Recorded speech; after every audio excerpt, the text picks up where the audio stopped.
Chapter number 8 conics one. Conics one में circle हम पढ़ें और उसके लिए एक्सरसाइज 8.1। 8.1 का लास्ट क्वेश्चन है और काफ़ी इंपॉर्टेंट क्वेश्चन है, question number 7। Find an equation of circle. आपने सर्कल की इक्वेशन फाइंड करनी है। Find an equation of circle that is concentric to circle. तो यहाँ पर वर्ड कॉन्सेंट्रिक का वर्ड आए, कॉन्सेंट्रिक टू सर्कल। तो कॉन्सेंट्रिक सर्कल्स के बारे में आपको पता होना चाहिए कि कॉन्सेंट्रिक सर्कल्स क्या होते हैं। और इसमें ए पार्ट है कि किसके साथ वो कॉन्सेंट्रिक है। 2x² plus 2y² plus 16x minus 7y equal to 0 and is tangent to y axis. And is tangent to y axis. तो ये आपके पास इसका फर्स्ट पार्ट आ रहा है। तो कॉन्सेंट्रिक सर्कल्स का मतलब होता है कि सर्कल के अंदर सर्कल। ठीक है, मीन आपके पास एक सर्कल है और उसी सर्कल के अंदर एक दूसरा सर्कल है, मीन दोनों का रेडियस डिफरेंट होगा लेकिन सेंटर क्या होगा, सेम होगा। तो ऐसे सर्कल्स को क्या बोलते हैं, these circles are called concentric circles. तो दोनों का सेंटर सेम होगा। ठीक है, दोनों का सेंटर सेम होगा लेकिन रेडियस क्या होगा, रेडियस डिफरेंट होगा। तो these circles are called concentric circle. एक सर्कल की इक्वेशन आपको दे दी गई है, एक सर्कल की ये इक्वेशन है। ठीक है, दूसरे सर्कल की इक्वेशन आपने फाइंड करनी है।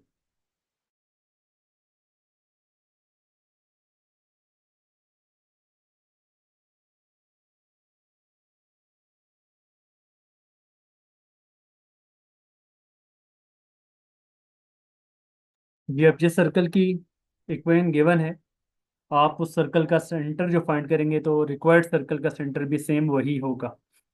उसके लिए आप इसको कंपेयर कर लेंगे जनरल इक्वेशन के साथ। तो जनरल इक्वेशन के साथ कंपेयर करने के लिए आप पहले x² और y² का क्वेश्चन 1 बनाना होता है। तो आप डिवाइड कर लेंगे, डिवाइड ईच टर्म बाय 2। तो डिवाइड ईच टर्म बाय 2 कर लें।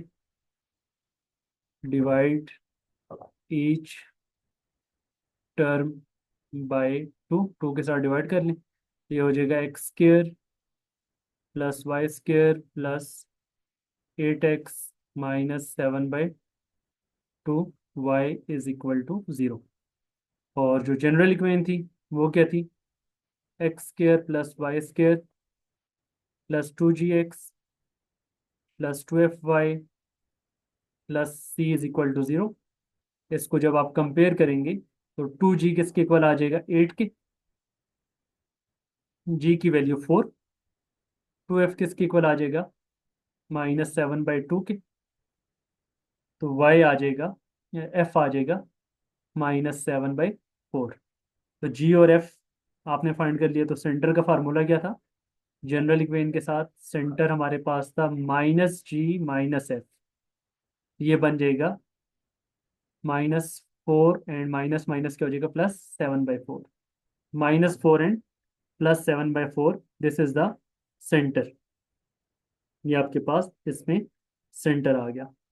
अब जो टेंजेंट लाइन है, टेंजेंट लाइन क्या है, y axis and is tangent to y axis. तो वाई एक्सिस आपको पता है, वाई एक्सिस की इक्वेशन क्या होगी। अगर ये टेंजेंट टू वाई एक्सिस है तो वाई एक्सिस की इक्वेशन क्या होती है, एक्स इज इक्वल टू 0। तो अब सेंटर आप ऑलरेडी फाइंड कर चुके हैं। तो सेंटर से एंड पॉइंट तक का जो डिस्टेंस है वो क्या होगा, रेडियस होगा।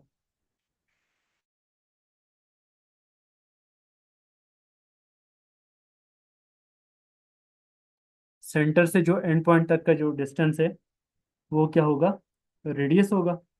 तो अब पहले आप इसमें क्या कर लें, रेडियस फाइंड कर लें। ठीक है, तो हॉरिजॉन्टल डिस्टेंस आ रहा है ना।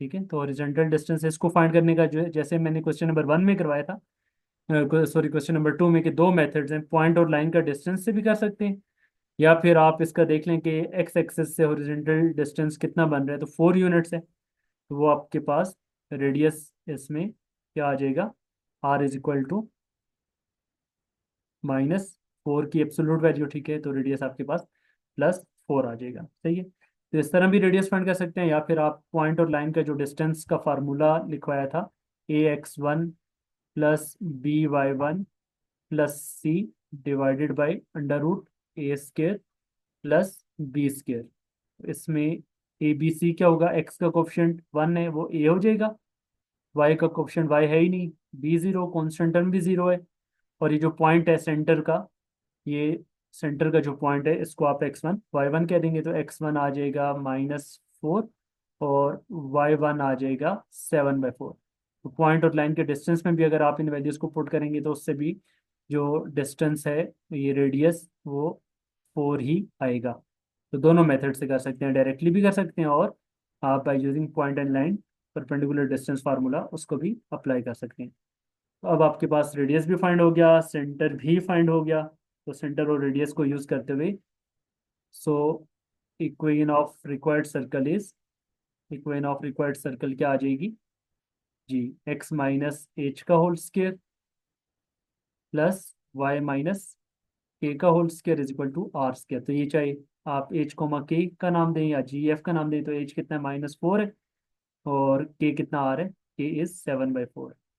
इसको यूज कर लें, x माइनस -4 का होल स्क्वायर प्लस वाई -7/4 का whole square is equal to r square, r कितना आ गया, 4 का स्क्वायर।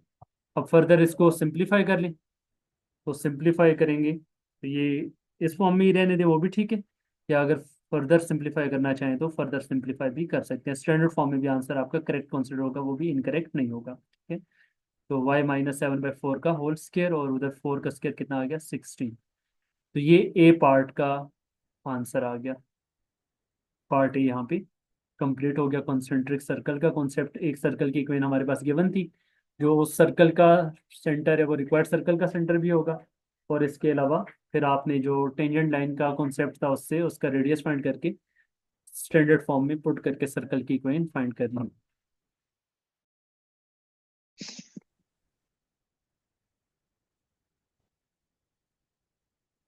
जी, लास्ट क्वेश्चन का पार्ट बी है, concentric circles, question number 7 and b part b में भी सर्कल की इक्वेशन है, x² plus y² -8x plus 4 equal to 0 and is tangent to the line and is tangent to the line, tangent to the line x plus 2y plus 6, x plus 2y plus 6 is equal to 0।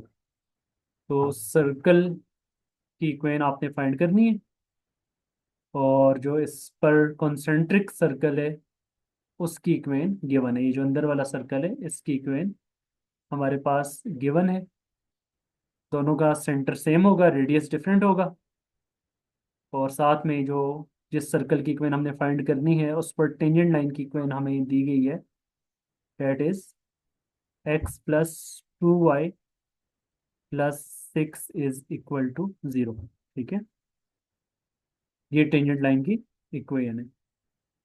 अब इसको put कर लीजिए, sorry, आपके पास जो circle की equation given है उससे आप सेंटर फाइंड कर लीजिए।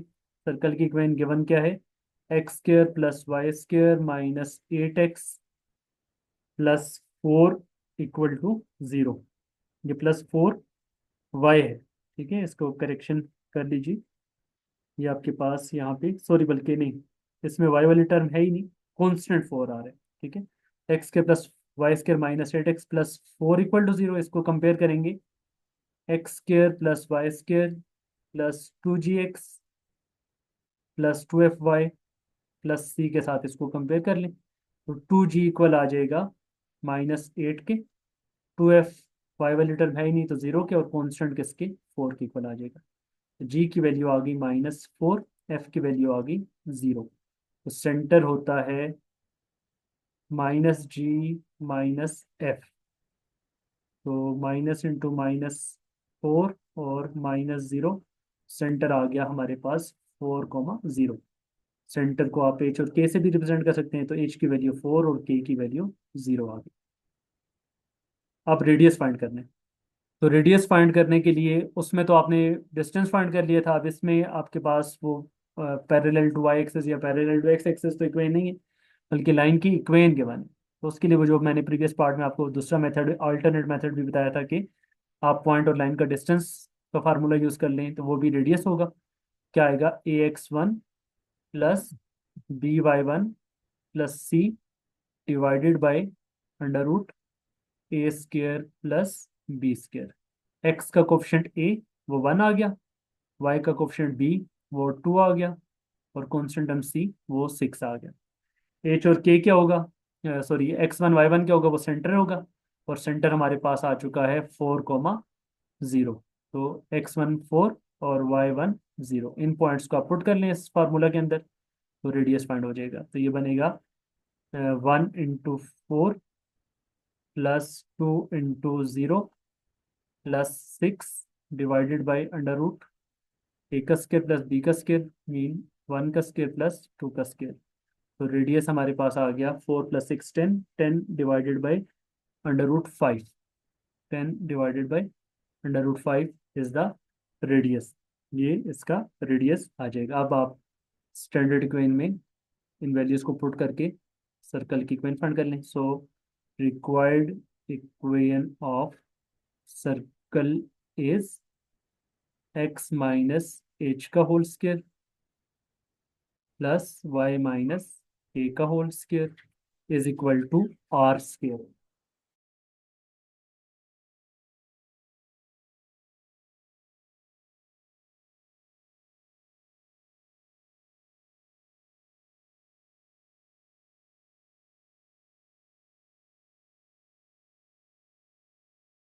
100/5 की कटिंग कर लें, तो 100/5 की कटिंग करेंगे तो ये कितना आ जाएगा, 20 आ जाएगा। तो सर्कल की इक्वेशन हमारे पास क्या बनेगी, फाइनल इक्वेशन ऑफ सर्कल हमारे पास आ गई है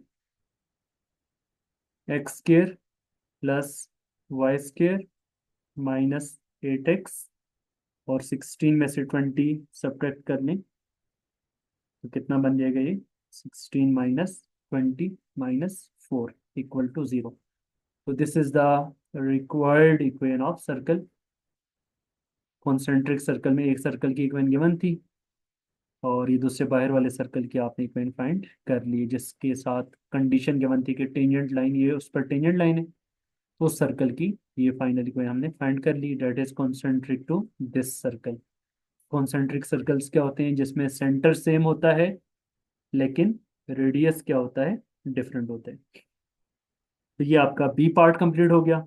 सी पार्ट सेम, जो ए पार्ट मैंने करवाया है उसी तरह ही सी पार्ट करना है। उसमें touch is the x axis, x axis की इक्वेशन आप यूज कर लेंगे, एक्स एक्सिस की equation y is equal to 0 आ जाएगी। तो वो कॉन्सेप्ट आपका क्वेश्चन नंबर 7 के सी पार्ट में अप्लाई हो जाएगा। तो यहाँ पे आपका ये क्वेश्चन नंबर 7 कंप्लीट हो गया, और उसी पर एक्सरसाइज 8.1 भी कंप्लीट हो गई।